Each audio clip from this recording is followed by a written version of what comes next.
Hi guys, welcome back to Tech Avenue channel. In this video, I am going to show you how to change the aspect ratio of a video in CapCut for Windows. Before we start, please hit the like, share and subscribe button to subscribe to this channel. Without further ado, let's get started. So now, let's say we start on a new project and we want to use this video. And the video is at this dimension. Let's say we want to change the dimension.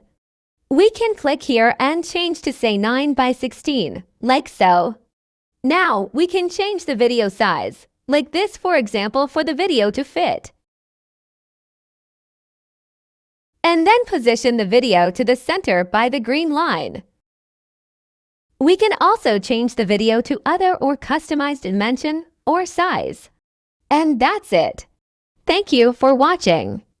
Don't forget to hit the like, share and subscribe to this channel.